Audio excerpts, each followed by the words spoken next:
जालंधर असुर की संपूर्ण कथा पार्ट 1 उत्पत्ति से साम्राज्य तक। अध्याय 1 समुद्र की गर्जना और शिव का तेज। ये उस युग की बात है जब देवता, असुर और मानव तीनों लोकों में शक्ति की होड़ थी। समुद्र केवल जल का विस्तार नहीं था, वो स्वयं अहंकार, रहस्य और शक्ति का प्रतीक था। एक दिन समुद्र देव के हृदय में घोर गर्व उत्पन्न हुआ। मेरे समान गहराई किसी में नहीं, मेरे समान विस्तार किसी में नहीं, और मेरे समान शक्ति स्वयं शिव में भी नहीं।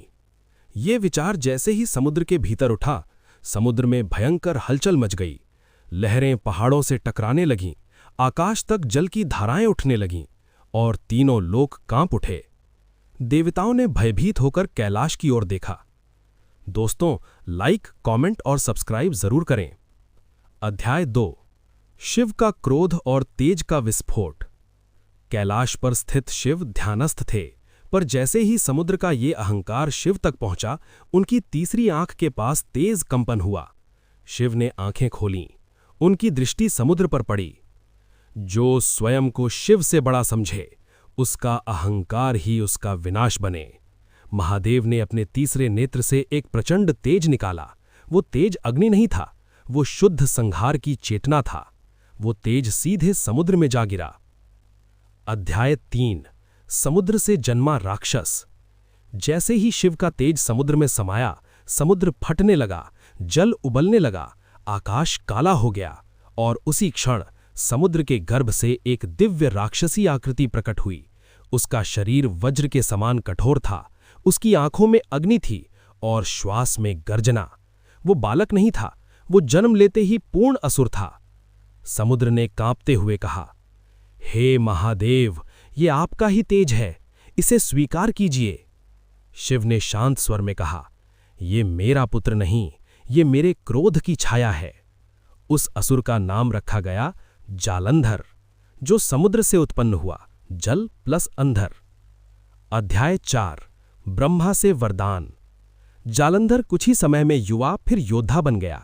उसकी शक्ति देवताओं को चुनौती देने लगी।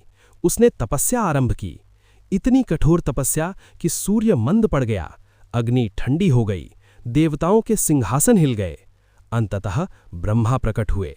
वत्स, वर मांगो। जालंधर बोला, मुझे ऐसा वर दो कि कोई भी देव, दानव या मानव मुझे मार ना सके। ब्रह्मा ने कहा, यह असंभव है। तब जालंधर ने कहा, तो ऐसा कर दो कि केवल शिव ही मुझे मार सकें, और वो भी तब जब मेरा पातिव्रत्य नष्ट हो जाए। ब्रह्मा मौन हो गए। अंततः वरदान मिला। यहीं से त्रासदी की नींव पड़ी। घोर साम्राज्य। जालंधर ने देवताओं पर आक्रमण किया। इंद्र पराजित हुआ, वरुण भयभीत हुए, अग्नि छिप गया। तीनों लोकों में जालंधर का शासन स्थापित हुआ। उसकी राजधानी थी शोणितपुर। वो न्यायप्रिय था, पर अहंकारी भी। वो शिव को छोड़कर सबको तुच्छ समझता था। अंगूठी 6 वृंदा पवित्रता की मूर्ति। जालंधर का विवाह हुआ वृंदा से। वृंदा केवल पत्नी नहीं थी, वो पातिव्रत्य की देवी थी। उसकी तपस्या और शुद्धता के कारण जालंधर अमर सा हो गया। कोई अस्त्र उसे छू नहीं सकता था। देवता परास्त हो जाते थे। देवताओं को समझ आ गया कि जब तक वृंदा का पातिव्रत्य है, जालंधर अजेय है। देवताओं की हार और विष्णु की योजना। देवता विष्णु के पास पहुंचे। विष्णु ने गंभीर स्वर में कहा, ये युद्ध शक्ति से नहीं, धर्म और अधर्म की सीमा पर लड़ा जाएगा।